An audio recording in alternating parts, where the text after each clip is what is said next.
Bonjour à tous et à toutes. Que la paix et la grâce du Seigneur soient avec vous. Je vois sur les visages des autres personnes un peu, je lis une certaine fatigue sur les visages de certaines personnes. Mais je sais qu'on est devant le Seigneur renouvelle notre force, n'est-ce pas?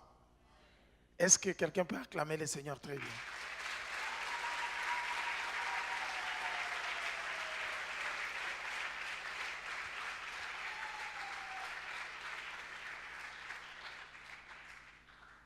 Merci les choristes.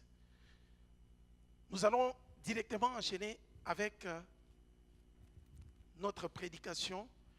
Nous allons entrer dans la suite de ce que nous avons commencé le dimanche passé, la rencontre avec les ressuscités. Le thème de dimanche passé, après le jour de Pentecôte, nous entrons dans la rencontre avec les ressuscités.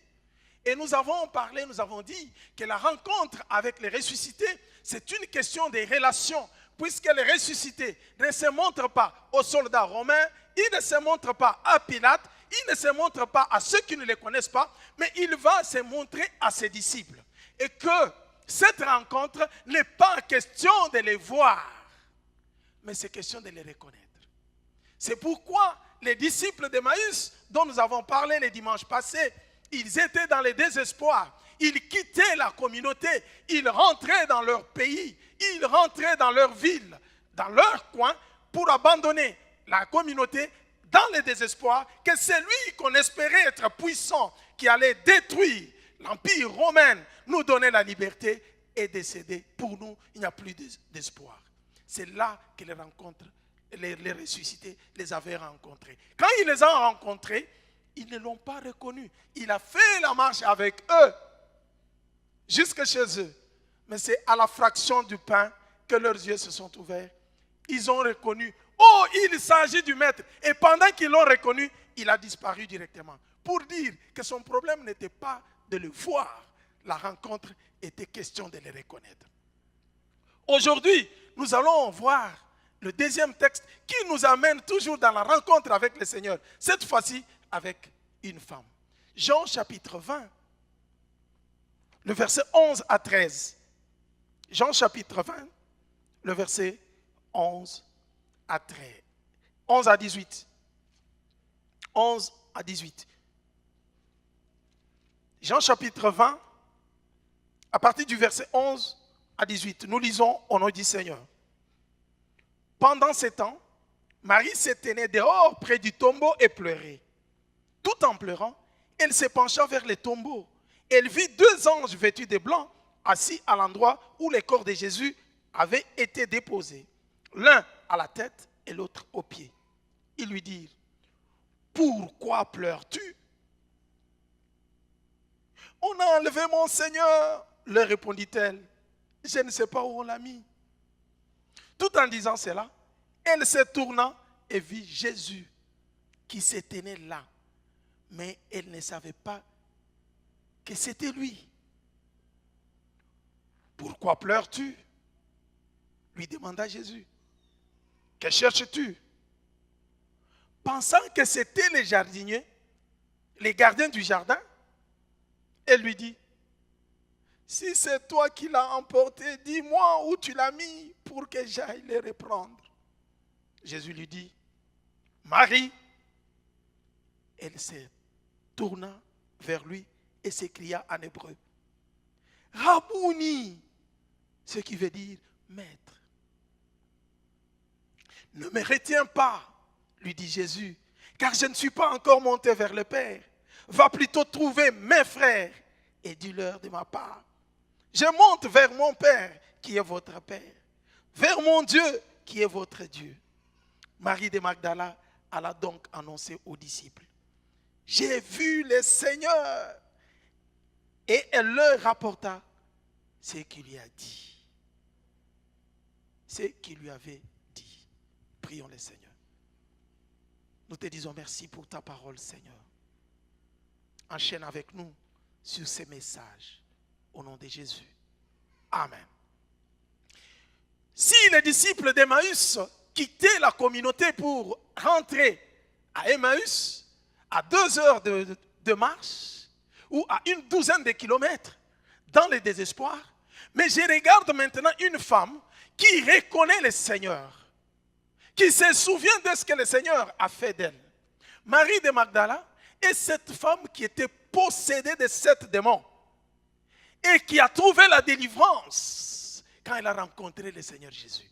Cette femme est restée attachée à Jésus puisqu'elle connaît réellement ce que le Seigneur a fait d'elle. Et je sais que quand ma soeur Dena est en train de chanter, sauter, pleurer dans son cœur, elle se dit certainement, vous ne savez pas d'où le Seigneur m'a tiré. Vous ne connaissez pas mon histoire. Laissez-moi alors chanter le Seigneur. Chacun a des souvenirs de la rencontre avec Jésus dans sa vie.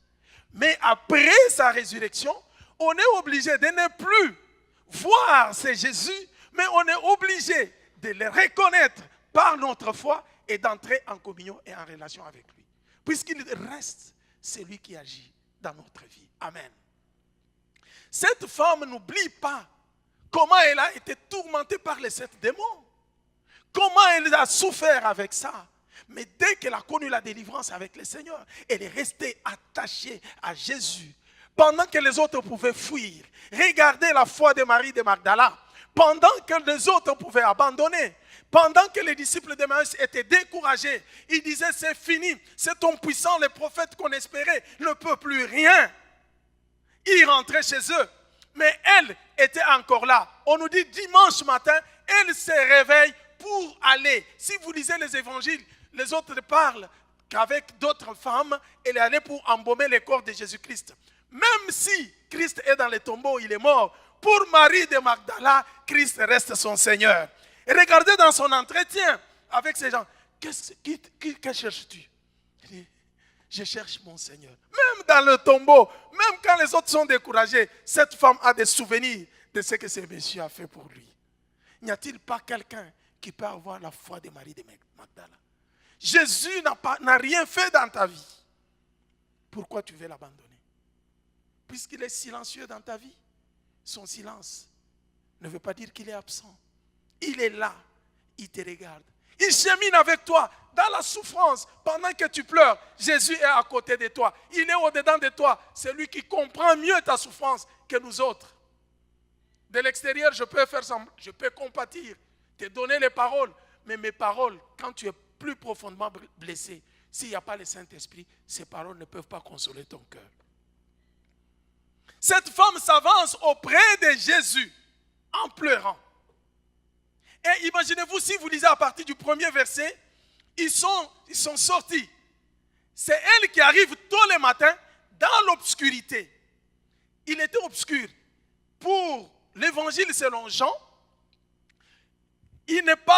Jean nous parle que de Marie de Magdala.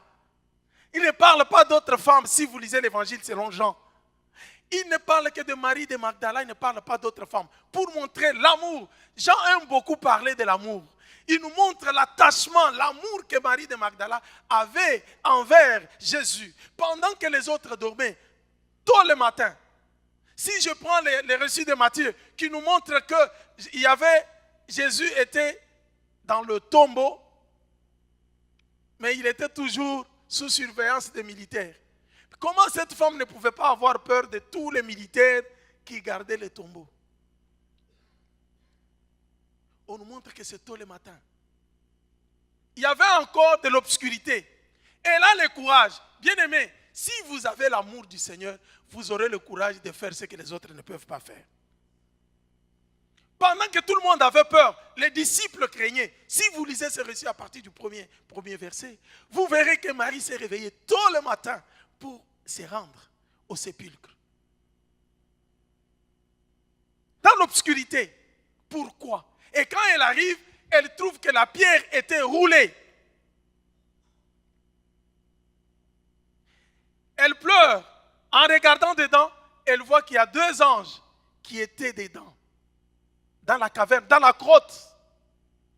Puisque les tombeaux, dans ce temps-là et dans le Moyen-Orient, ne sont pas des tombeaux, on vient, on creuse comme on creuse chez nous ici, on fait descendre le cercueil. Non. C'était une grotte sous forme de grotte. On prenait quelqu'un, on faisait entrer, vous vous inclinez comme ça, vous entrez dans la grotte, vous allez déposer quelqu'un dedans. Et c'est comme ça que, quand elle est arrivée tôt le matin, quelle foi de cette femme. Elle savait qu'il y avait une grosse pierre qu'elle ne pouvait pas elle-même rouler. Mais par l'amour du Seigneur, elle s'en va. Dit, je vais chercher à embaumer le corps de mon Seigneur. Elle arrive là, elle trouve que la pierre était déjà roulée. Dieu avait déjà fait sa part. Les anges qui avaient roulé la pierre lui posent la question, mais qu'est-ce que tu es venu chercher? Qu'est-ce que tu viens faire, Marie? Je cherche mon Seigneur. Les anges lui disent, non, rentre. Il est déjà ressuscité. Vous verrez que dans ces récits, Marie prend le courage, elle reçoit le message, elle rentre là où il y avait les disciples. C'est là qu'elle va dire à Pierre. Jean nous dit, il y avait Pierre et un disciple que Jésus aimait plus, qui ont couru les deux quand Marie leur a annoncé que le Seigneur n'est pas dans son tombeau. Pour elle, elle a oublié que le Seigneur allait ressusciter et dit, on a volé mon Seigneur. Alléluia. On a volé le corps de mon Seigneur. Non, elle ne parle même pas de corps. On a volé mon Seigneur. Le corps n'est même pas là. Et c'est comme ça que Pierre sursaute, il dit non, je dois aller voir. Pierre commence à courir. Et l'autre disciple, que Jésus aimait plus, court. Comme dans toute course, les disciples que Jésus aimait plus arrivent avant que Pierre n'arrive. Et quand il arrive, lui n'entre pas, il reste dehors. C'est Pierre qui arrive après, qui dit, bon, moi je vais entrer dedans. Pierre entre dans la grotte. Il ne trouve pas le corps du Seigneur. Et vous vous imaginez que Marie, qui est allée les annoncer, fait encore le retour, arrive après Pierre et l'autre disciple, reste là en train de pleurer. Quand les autres rentrent, elle reste en train de chercher son Seigneur. Et c'est dans cet engouement, dans cet amour de voir le Seigneur que le Seigneur arrivera, lui apparaîtra.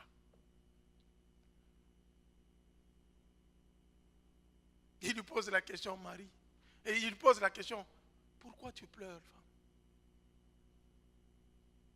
femme? Le verset 14 nous dit, Jésus était là, Marie ne l'a pas reconnu. Je vous ai dit que la rencontre avec les ressuscités n'est pas question de les voir, mais de les reconnaître. Ce qu'il avait fait avec les disciples d'Emmaüs, c'est ce qu'il fait. Ils l'ont vu, ils ont marché avec lui, ils ne l'ont pas reconnu. Mais pour le Seigneur, il fallait qu'ils puissent les reconnaître. Quand ils l'ont reconnu, Jésus a dit, ça suffit, maintenant je peux disparaître. Mon problème, c'est qu'après, vous devez juste me reconnaître. Pas chercher à me voir. Et c'est comme ça qu'il est apparu encore à Marie de Magdala, qui cherchait son Seigneur. Marie était avec son Seigneur et ne savait pas que c'était lui. Femme, pourquoi tu pleures? On a enlevé mon Seigneur. Il regarde Jésus, il le confond avec les jardiniers, les gardiens du jardin. Il dit, mais si c'est toi qui l'as enlevé, dis-moi où est-ce que tu l'as mis. Moi, je vais aller le prendre. Je veux aller chercher mon Seigneur. C'est dans cet engouement de chercher le Seigneur.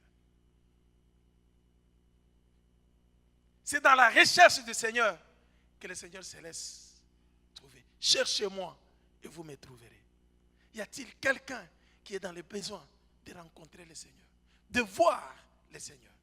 Et c'est comme ça que le Seigneur, connaissant son cœur et voyant comment elle pleurait, regardant l'amour, cette femme animée par l'amour du Christ qu'elle avait connu.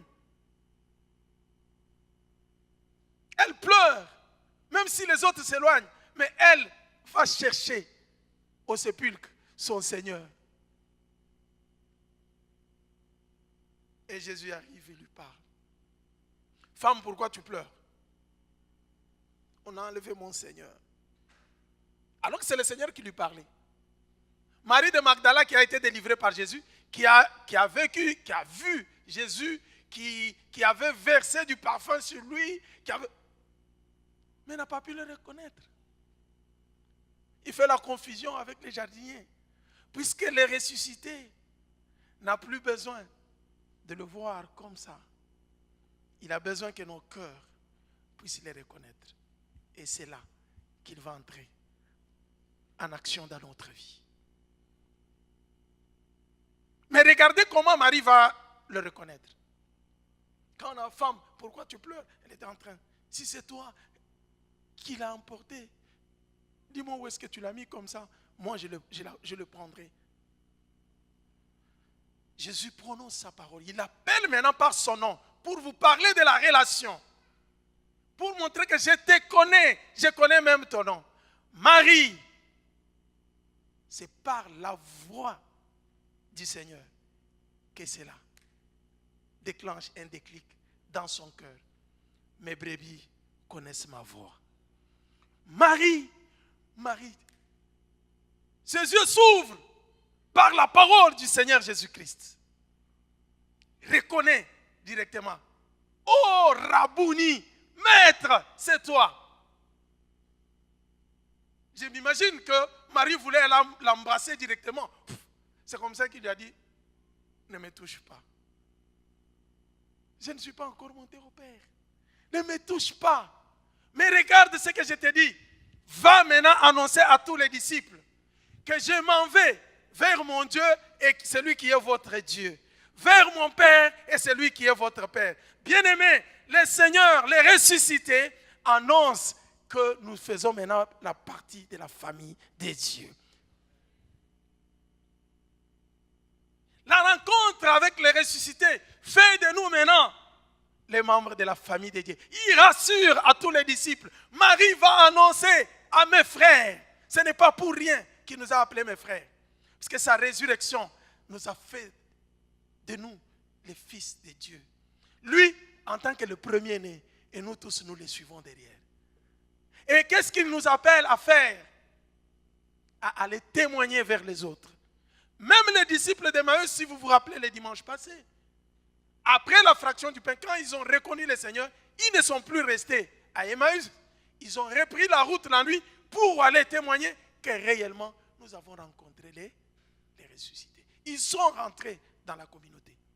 Et voilà, Marie de Magdala, qui reste en train de pleurer. Jésus lui montre autre chose, que tu n'as pas besoin de rester en train de pleurer. Je suis vivant. Voilà le devoir que tu as, c'est d'aller maintenant témoigner que je suis ressuscité.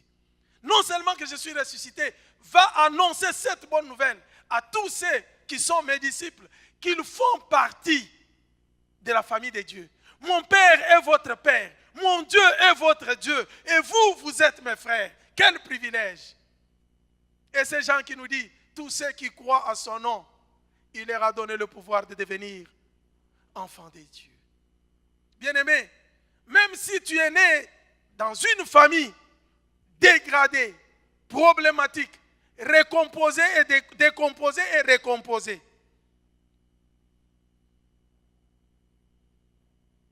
dissociée et associée, mais tant que tu acceptes les ressuscités, il te donne une autre identité.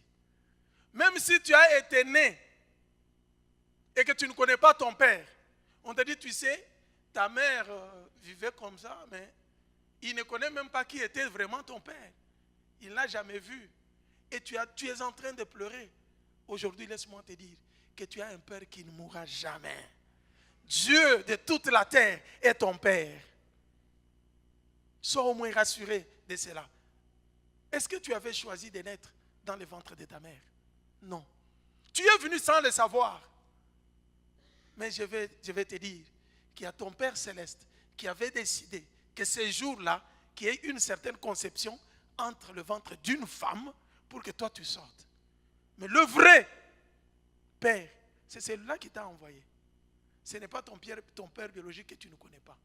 Peut-être Dieu fait ça pour te donner une leçon, afin que tu n'aies pas les yeux fixés sur vraiment ton père biologique, mais que tu lèves les yeux pour voir celui qui n'existe pas, mais qui t'aime.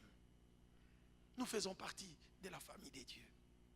Marie va annoncer la bonne nouvelle aux autres. Que le Seigneur dit, maintenant, vous êtes mes frères. Va dire à mes frères, nous sommes le frère de Jésus. Nous sommes les enfants de Dieu. Va leur dire que je suis en train de monter maintenant vers mon Père. Et je vous rassure que mon Père est devenu maintenant votre Père à vous aussi.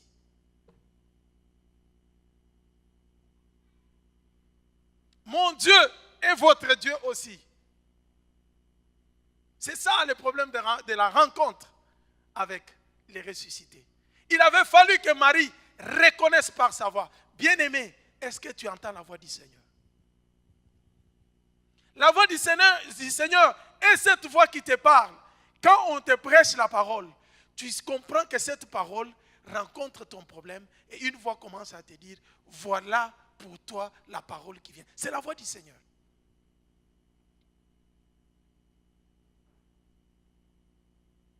Et la rencontre avec les ressuscités fait de nous toujours des témoins.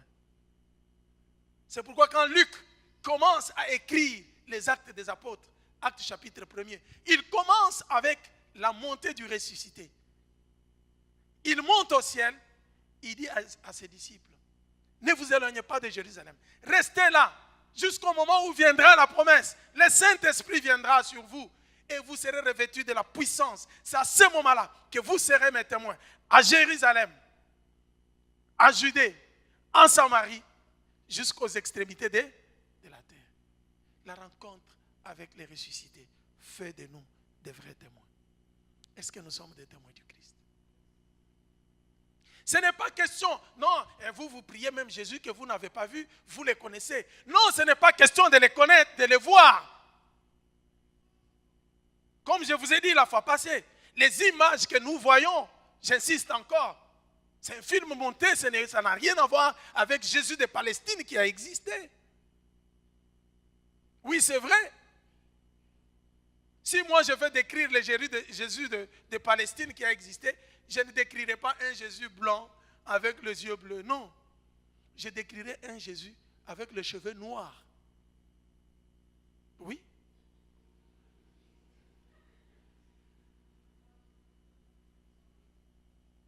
Vous voyez les gens de Palestine, n'est-ce pas? Les cheveux noirs avec leurs yeux comme ça. Oui, puisqu'il était de là. Ce n'est pas avec tout blond, avec les cheveux blancs, roux. Non! Et vous regardez là, oh mon Jésus, ce n'est pas celui-là. C'est celui qui est présenté par la parole de Dieu qui te sauve. Prends cette parole. La rencontre avec les ressuscités n'est pas question de le voir, mais c'est question de le reconnaître, de nouer une relation. Et puis, on devient des témoins. Il y a quelqu'un qui l'a rencontré, qui n'était pas avec lui, qui ne l'a pas vu comme ça. C'est l'apôtre Paul. Parce que vous allez me dire, bon, dites-nous, les apôtres, ce sont ceux qui étaient avec le Seigneur Jésus. Judas qui était avec lui ne l'a pas trahi. Il n'est pas parti se pendre. Même si on a remplacé quelqu'un d'autre. Mais Paul ne faisait jamais partie des 12 disciples, 12 apôtres. Il n'était pas là. Mais cet homme qui était le persécuteur de l'Église, ce docteur de la loi qui croyait servir Dieu alors qu'il était en train de maltraiter, de faire souffrir l'Église. Un jour, il a rencontré les ressuscités. Il allait à Damas, vous connaissez l'histoire de l'apôtre Paul. Saul qui allait à Damas pour persécuter l'Église. Un jour, il a rencontré les ressuscités. Saul, Saul, pourquoi me persécutes-tu? Qui es-tu? Celui que je persécute. C'est moi le Seigneur Jésus que tu persécutes. Il tombe par terre, par la forte lumière. Il rencontre les ressuscités. Les écailles tombent de ses yeux. Paul n'a plus persécuté l'Église. Quand il s'est relevé, il est devenu le témoin du Christ partout. Aujourd'hui, quand nous lisons le Nouveau Testament, à peu près, si je ne me trompe pas, les 1/3 du Nouveau Testament, ce sont les épîtres de Paul. Il n'a pas été avec Jésus comme ça, mais il a rencontré les ressuscités. Et c'est pour cela, je pense même, que Dieu lui a confié la mission pour nous, les nations païennes, pour nous qui ne faisons pas partie des Juifs, à qui la parole était venue, pour qui la parole était venue avant. Il dit maintenant, je vais t'utiliser puissamment pour que tu sois l'instrument, tel que j'ai envoyé Pierre pour les Juifs. Toi, je te prends maintenant pour tous ceux qui ne sont pas Juifs, afin que tu annonces l'évangile. Le même Paul qui a rencontré les ressuscités. Lisez Actes des Apôtres chapitre 19. Vous verrez ce que Paul a fait. Il a commencé à témoigner Christ. Il a commencé à prêcher l'évangile. Jésus-Christ, le ressuscité, a commencé à opérer des miracles puisqu'il a donné son esprit. Il était avec Paul tel qu'il a été avec Pierre. Et c'est comme ça en Galates, je pense chapitre 2, quand Pierre veut venir vers Paul, Paul a parlé quand il défend son ministre, son apostolat. Il dit tel que le même Dieu qui a appelé Pierre pour les Juifs, c'est le même qui m'a appelé pour les nations qui ne sont pas juives. Et Dieu n'a pas fait exception de ne pas l'utiliser. Il n'a pas fait l'exception de Pierre, de Paul. Il dit non, toi tu n'étais pas avec moi, je n'ai pas. Non, Dieu a utilisé Paul d'une manière puissante. Et regardez ce qui ne s'est pas passé même avec d'autres apôtres. Ça s'est passé avec Paul. Toujours dans Actes des Apôtres chapitre 19, vous verrez, c'est ce que l'histoire que je vous ai dit la fois passée, Actes chapitre 19, vous verrez que Dieu a utilisé même les corps de cet apôtre qui s'était consacré à lui. Les corps commençaient à dégager la guérison et les miracles. Jusqu'à telle enseigne que les gens commençaient à courir avec leurs mouchoirs. Ils prenaient les mouchoirs qui avaient touché juste le corps de Paul, allaient faire toucher aux malades et les malades étaient guéris. Pour montrer que cet homme a rencontré les ressuscités. Le même Jésus que Paul a annoncé, c'est le même Jésus en qui tu as cru. Bien-aimé, la rencontre avec les ressuscités n'est pas question de le voir, mais c'est question de les reconnaître. Marie était avec lui, mais quand les ressuscités étaient arrivés, Marie, il était en face de Jésus, elle ne pouvait pas reconnaître que c'était Jésus. Mais quand il reconnaît, il devient toujours le témoin. En quoi nous sommes les témoins de Christ? Est-ce que notre comportement témoigne que nous avons reçu Christ? Est-ce que notre façon de travailler à l'église témoigne de l'amour de ce que le Seigneur a fait pour nous? Tu oublies que tu as été malade, tu oublies que tu pouvais déjà mourir et que c'est le Seigneur qui a sauvé ta vie. Tu viens à l'église au lieu de servir le Seigneur, tu entres dans les cliques des gens qui parlent du n'importe quoi. Tu entres dans les cliques qui critiquent, qui insultent, tu oublies l'amour du Seigneur. Au lieu de faire comme l'apôtre Paul après avoir rencontré Christ, au lieu d'annoncer d'être le témoin, toi tu commences même à combattre l'église. Tu prends la place de Saul. Mais il faut que tu saches, Christ a payé de son sang pour l'église. Si tu fais perdre une âme au Seigneur, tu rendras compte devant Dieu. C'est pour cette âme que Christ a fait couler son sang. Quel est le prix que tu peux donner à la place du sang de Jésus? Bien-aimés, nous avons rencontré le Seigneur. Cet enseignement nous concerne, nous en tant que disciples. Nous devons être des témoins. Nous devons aller annoncer le Christ ressuscité par notre comportement, par notre façon d'agir. Il faut que les autres reconnaissent que nous avons rencontré les ressuscités. Ceux qui avaient quitté les communautés rentrent dans les communautés pour être des témoins. Il faut que tu saches aujourd'hui que tu fais partie de la famille de Dieu. Après avoir rencontré le Seigneur, son Dieu est ton Dieu. le Père de Jésus-Christ est notre Père à nous aussi. Nous sommes enfants de Dieu. Donc nous pouvons jouir de toutes sortes de privilèges d'enfants de Dieu. Nous pouvons jouir de la protection divine de notre Père. Qu'est-ce qui t'a découragé? Tu es dans le pleurs. Tu ne vois pas Jésus agir. Compte un peu les bienfaits du Seigneur. Souviens-toi de là où il t'a pris. Souviens-toi, ne fût-ce qu'une seule fois, du bien, du souffle de vie qu'il te donne. Ce n'est pas par force. Engage-toi comme Marie de Magdala à témoigner, à servir le Seigneur. C'est lui que tu as rencontré. Que le Seigneur bénisse sa parole.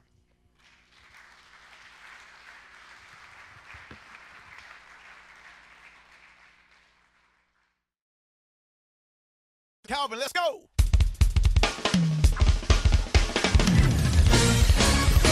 Woo! Yeah. This song right here.